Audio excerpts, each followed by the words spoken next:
السلام علیکم friends, welcome to my channel Islamic book ٹیوبر۔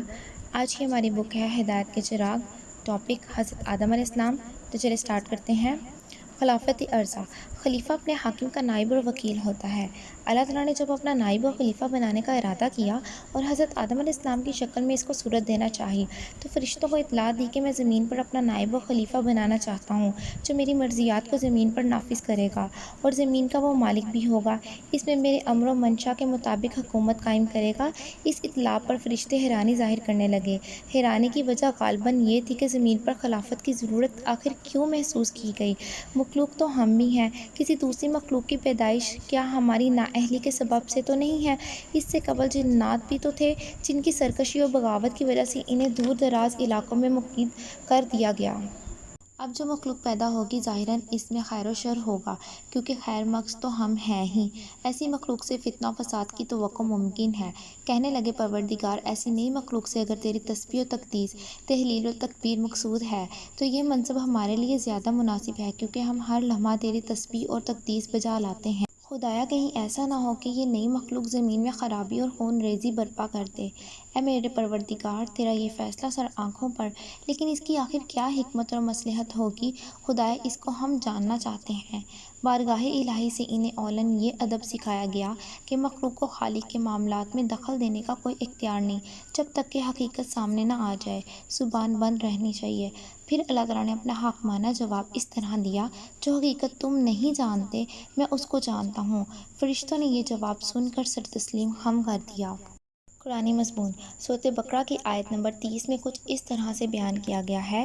ترجمہ: اور جب ایسا ہوا کہ تمہارے پروردگار نے فرشتوں سے کہا تھا، میں زمین میں ایک خلیفہ بنانے والا ہوں، فرشتوں نے کہا، کیا ایسی ہستی کو خلیفہ بنایا جا رہا ہے جو زمین میں خرابی پھیلائے گی اور خون ریزی کرے گی؟ حالانکہ ہم تیری حمد و ثنا کرتے ہوئے تیری پاکی و قدسی کا اقرار کرتے ہیں کہ تیرا ارادہ برائی سے پاک اور تیرا کام نقصان و عیب سے منزہ ہے۔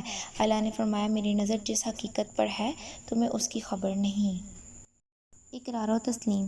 بہرحال فرشتوں کی نظروں میں حضرت آدم علیہ السلام کا مقام ظاہر نہ تھا، اور اللہ تعالیٰ کی معیشت تھی کہ حضرت آدم علیہ السلام کو فرشتوں پر فوقیت دی جائے اور اس کا اظہار بھی کر دیا جائے، تاکہ جہاں اللہ تعالیٰ کی حکمت تخلیق کا مشاہدہ ہو وہاں فرشتوں کا اعتراف قصور بھی انہی کی زبان سے ہو جائے۔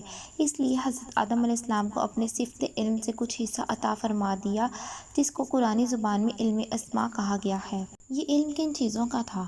قرآن حکیم نے اس کی کوئی وضاحت نہیں کی ہے، البتہ احادیث نبوی میں یہ وضاحت ملتی ہے کہ یہ علم موجودات کا علم تھا۔ علم میں جو کچھ بھی تھا اس کا نام اور حقیقت بتلا دی گئی کہ اس کا یہ نام ہے اور یہ کام ہے۔ حضرت آدم علیہ السلام اس علم کے حامل ہو گئے اور صفت علم سے سرفراز ہوئے۔ اس کے بعد حضرت آدم علیہ السلام کو فرشتوں کے سامنے لایا گیا اور سوال کیا گیا کہ اے فرشتوں، بتاؤ ان چیزوں کے کیا کیا نام ہیں اور ان کی غرض و غایت کیا ہے؟ اللہ تعالیٰ کا یہ سوال وہی سوال تھا جس کو فرشتوں نے اللہ تعالیٰ سے کیا تھا، یعنی تخلیق آدم کی غرض و غایت کیا ہے۔ فرشتوں کے لیے یہ بات بالکل نئی تھی اور وہ ان چیزوں سے قطعاً ناواقف تھے۔ فوراً بول اٹھے، یا الہی، تو ہر عیب سے پاک ہے، ہمیں تو صرف اتنا ہی علم ہے جو تو نے ہمیں بخشا ہے، تو ہی ہر بات پر قدرت والا اور حکمت والا ہے۔ اس کے بعد تمام فرشتوں نے حضرت آدم علیہ السلام کو سجدہ کیا، اور حضرت آدم علیہ السلام کی فضیلت کا اعتراف بھی۔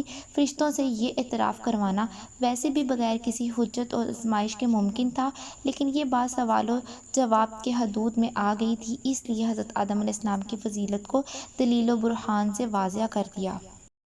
قرآنی مضمون، سورۃ بقرہ کی آیت نمبر 31 سے 33 میں کچھ اس طرح بیان کیا گیا ہے۔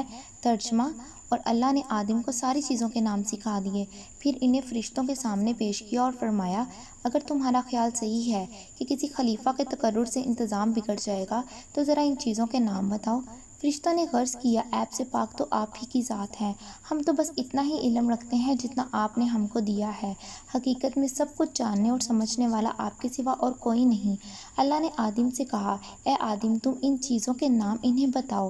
جب آدم نے ان سب کے نام بتا دیے تو اللہ نے فرمایا، اے فرشتوں، میں نے تم سے کہا نہ تھا کہ میں آسمان اور زمین کی ساری حقیقتیں جانتا ہوں جو تم سے مخفی ہیں؟ جو کچھ تم ظاہر کرتے ہو وہ بھی مجھے معلوم ہے، اور جو کچھ تم چھپاتے ہو اسے بھی میں جانتا ہوں۔